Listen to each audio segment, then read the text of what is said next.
Hey guys, I don't know what I'm supposed to be doing. I don't know how to start these things yet, so I need to come up with something better. Maybe you could suggest something for me. Maybe I could do something different every week. I don't know. Anyway, I'm Ash from Ash Hughes Photography. Massive thank you for tuning in once again. Thank you for everyone and anyone that listened to or watched last week's episode, my very first one on YouTube. Had lots of comments, lots of likes, and I think I even cracked the 50 subscribers, which is not something that I expected to do. So big thank you.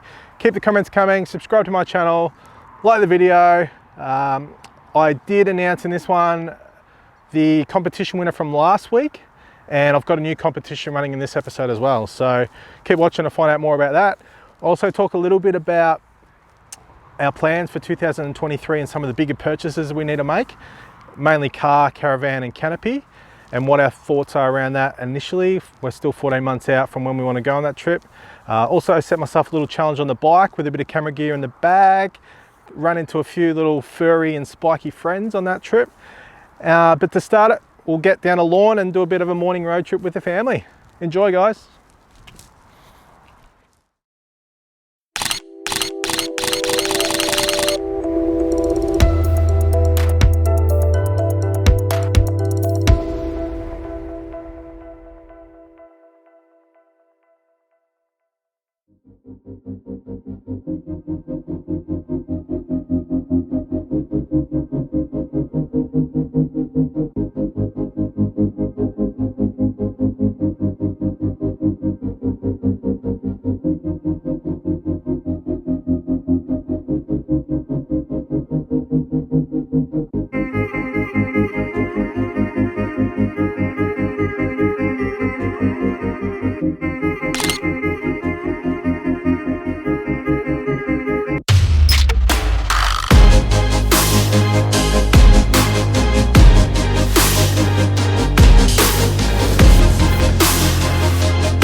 How good is Lorne? Love being able to duck down there for, well, that was only a morning and home just after lunch. So hope you enjoyed that. What I want to do now is just have a little bit of a chat about our trip that we're looking to do, the lap of Australia in 2023. And just from a really early point of view, like we're 15 months out still, leaving in mid-Jan, and just want to have a chat about some of the big stuff, I guess, in terms of car, caravan and canopy. So at the moment I'm expecting delivery of my new Triton at the end of December. It's been pushed out with all the delays and everything with COVID and all the parts that they've been struggling with. So hopefully it arrives by then. But and yes, I know it's a Triton. It's not a Toyota or anything like that. So it's I've done my research, and look, 4-wheel driving, towing, it sort of rates decently from reviews.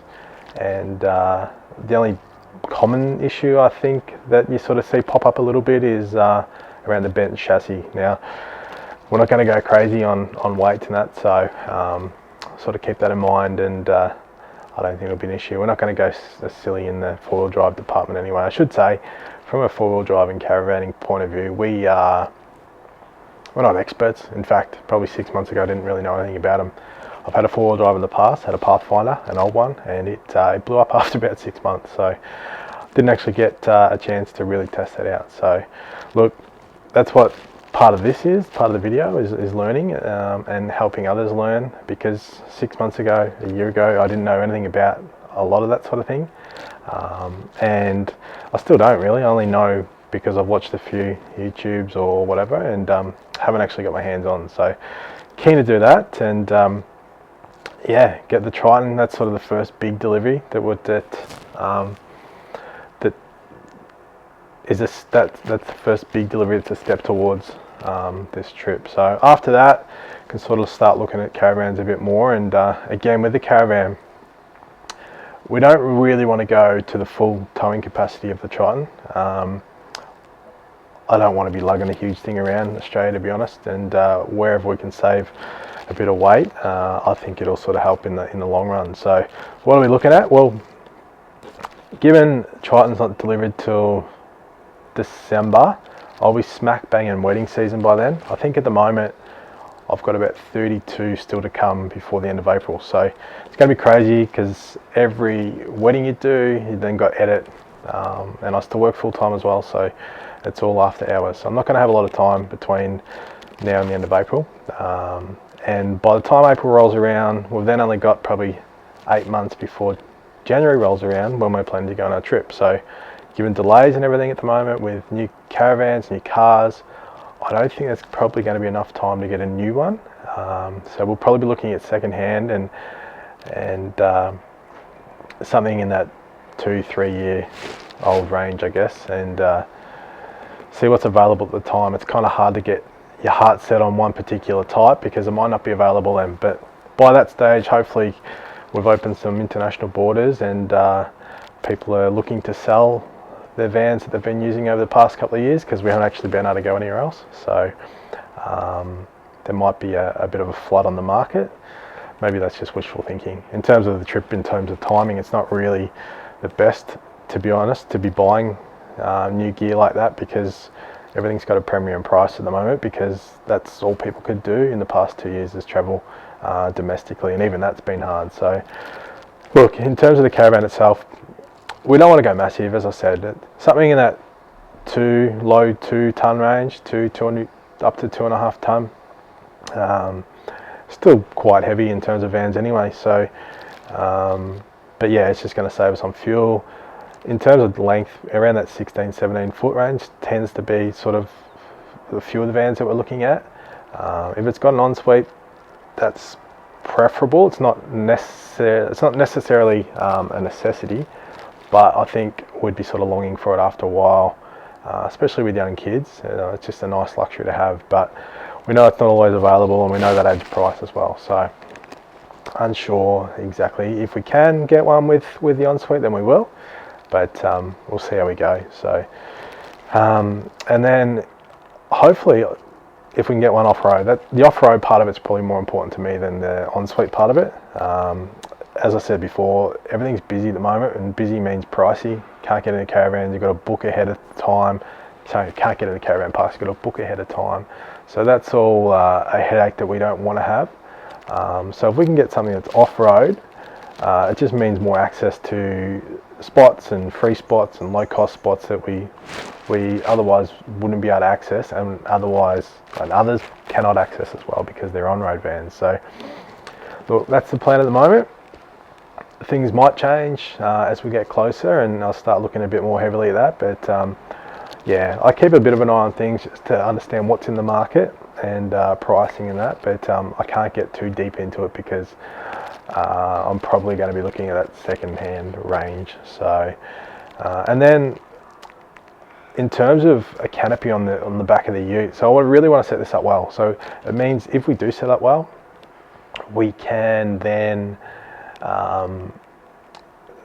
we can leave a few luxuries out of the caravan, because we can park that somewhere and day trip extensively in the car and have everything in the back, or even overnight in the car with swags or something on the roof. So really want to go heavy on the electronics in there. I want to get 300 amp hour lithium battery, 2000 watt inverter, because I want to run induction. I love my cooking, and I reckon in time I'll probably bring a part or a segment into these things as cooking.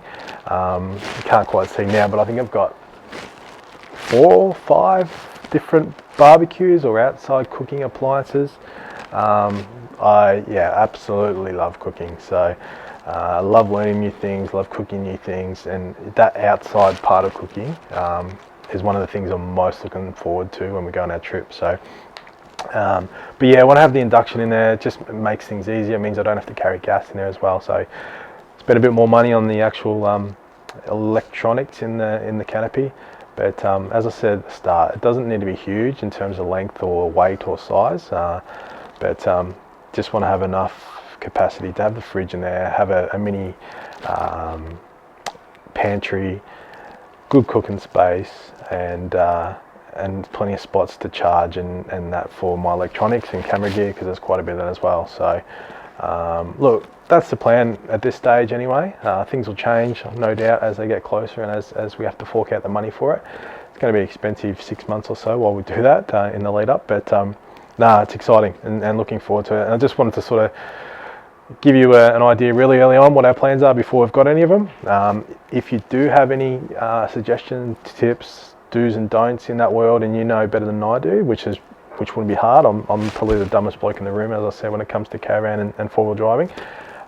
Let me know, because I'm always all ears basically. So yeah. The other thing I did want to do now, I did run a competition for a 90 by 60 centimeter print from my website at www.ashusphotos.com. You can choose anyone you want. So the winner of that one is ADRIAN WILDE RACING.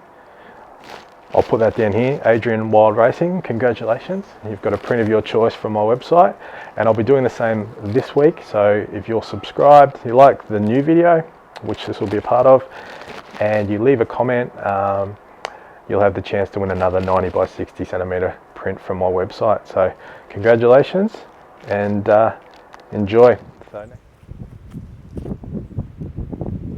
Alrighty guys, here at Point of Possible New Beach. As you can see, clothes are on. I'm not here to get naked. I'm here because it's tucked in behind. Alrighty guys, I'm going to stop him right there because he's got no idea how to use the audio. What he'd done was plug the red microphone cord into the headphone jack instead into the red hole for the microphone jack. Rookie mistake, or maybe it's not even a rookie mistake, maybe it's just a dumb Ash mistake. Anyway, what he was trying to say, and I should start referring to myself in third person, I guess. I was, Point of Possible New Beach, but as you can see, still fully kitted up at the time. I was hiding out in the dunes, which a lot of locals do at that beach, but I was hiding out to try and protect myself from the audio, which was a fail anyway. What I was trying to say was I'd set myself a challenge, which I often do with my photography. It helps keep me creative and helps motivate me, I guess. But I'd set myself a challenge to jump on the bike, pack really limited gear. So I had my GoPro, my drone with a couple of batteries, and I had my 55mm lens on my Sony with a little bit of audio as well. chuck it in the backpack, jump on the bike, which usually takes me about 30 minutes. Took me about an hour and a half, just to see what I could sort of create from a video point of view, not photography this time. It was glary and middle of the day, which is not really the best time for photography. It's not ideal anyway, and might not be for video, I don't know yet anyway. So, and come across a couple of unexpected friends on the way, which I've shown in the video, which was pretty cool. But yeah, hope you enjoy. Cheers.